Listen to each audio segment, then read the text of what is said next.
This is just insane. Today, we have so much to talk about, and I don't know where to begin. Well, I got some crazy Genshin Impact leaks that are going to blow your minds.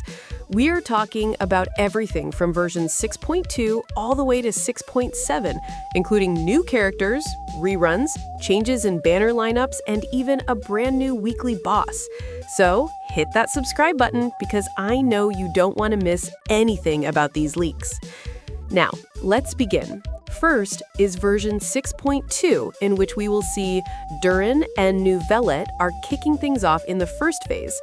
Then we'll see both Varka and Rerun Shogun in the second phase.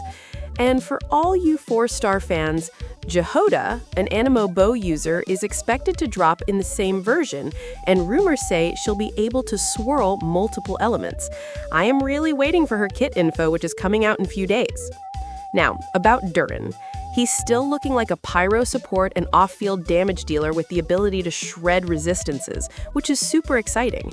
He will be a sword user, but some Chinese leakers were saying that he will use polearm, so the claims are heavy, but we have to wait for a few more days to actually get confirmed info on his weapon type, which I'll update as soon as I get some info, so you don't have to worry. And I also have some story spoilers, so you can skip this section if you want. Now, from the recent leaks in terms of lore, we might see Zhongli in the 6.1 story helping to revive or reincarnate the White Horse Adeptus. How cool is that? This Adeptus is still a mystery, but we will get to know more about it in 6.1 main game quest. But this is some crazy plot development.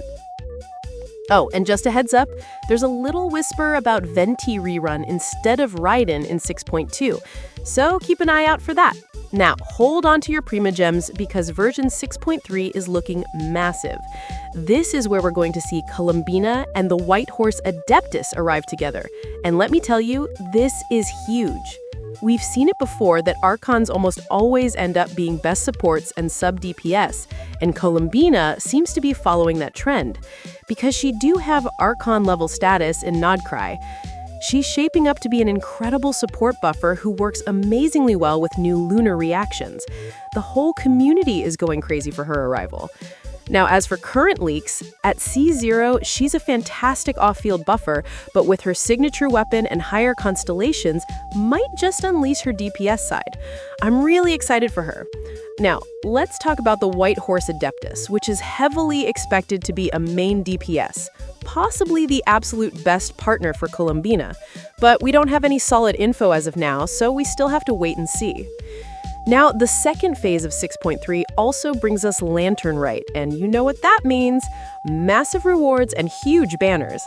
This time, Skirk and Escoffier are both expected to drop during Lantern Rite, which is just wild. Well, Skirk is one of the most powerful DPS in the game as of now, and many players are waiting for her rerun. Plus, we're getting a brand new weekly boss, and sources say it might be a form of red dragon. How intriguing! So, moving on to version 6.4. This is the one where we finally get to see Varka, the Grandmaster himself. Alongside him, we're expecting an Archon rerun, most likely Venti if he doesn't pop up in 6.2. Varka in lore is very popular, and he's in talks for years. He's confirmed to be Claymore and Anemo DPS character with new swirl mechanics. Also, one crazy info on him is that he will have the highest base attack, and his whole kit will be attack scaling and converting it into Anemo damage. This is a sus leak, but I find it worth sharing. We'll also be getting a brand new 4-star character called Lana, a Dendro support. Not much is known about her kit yet, but the hype is real. For reruns, Mavuka and Kenich are both expected. So let me be honest, we will keep on seeing more and more Archon reruns, like almost every patch, so be prepared. If you feel you are less on Primogems, you can check out LootBar, which offer multiple discounts on Welkins and crystals. You can check out the link in my description and comment section to know more. Now, and here's an interesting tidbit about Varka.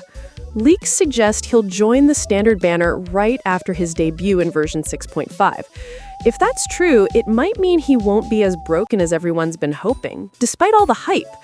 Personally, I'm really hoping this one is wrong, because Genshin could really use another powerful Anemo DPS.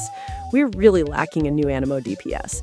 But I gave you all my reasoning why he will not be on the standard banner, and I would take my stand on that. So please, Hoyo, listen to us. Then we head into version 6.5, which is expected to bring a new character, speculated to be a Hydro DPS. Details are super unclear right now, but I'll keep you updated as soon as more reliable info drops. On the rerun side, Lauma is expected to return as the first Nodcry character rerun, alongside Notlun units like Citlali or even Saloni if she hasn't appeared earlier. Next up, version 6.6 will introduce Nicole Rain, a cryo bow or sword user who has already been heavily teased in the lore. As per current leaks information, she will have her first in-game appearance in version 6.2 story quest, and then will be playable in version 6.6. Her kit is speculated to bring new cryo-related reaction with Hydro and Pyro. She is mostly work as new sub-DPS and support for Alice. My rerun speculations for this version will have Flynn's rerun with Inefa. And finally, for version 6.7, originally, we all thought Alice would become playable here, but new leaks are saying otherwise. Instead, it looks like Sandrone will be taking her place as the headline character. This is really unusual, especially since Hoyo has showcased Alice multiple times as a Pyro DPS. But according to these new leaks, Sandrone might actually be Geo, not Animo. So yeah, things are shifting fast, and it'll be super interesting to see how it all shapes up. In my opinion and analysis, this is still not a verified information with any structured source, and I still believe that Alice will be playable in version 6.7. What do you all think about these insane leaks? Let me know in the comments. Also, don't forget to like, comment, and subscribe for more Genshin Impact news. We are getting close to 1,000 subs, so let's get this pace going and create a bigger community. Thanks for watching, and I'll see you in the next video. Bye!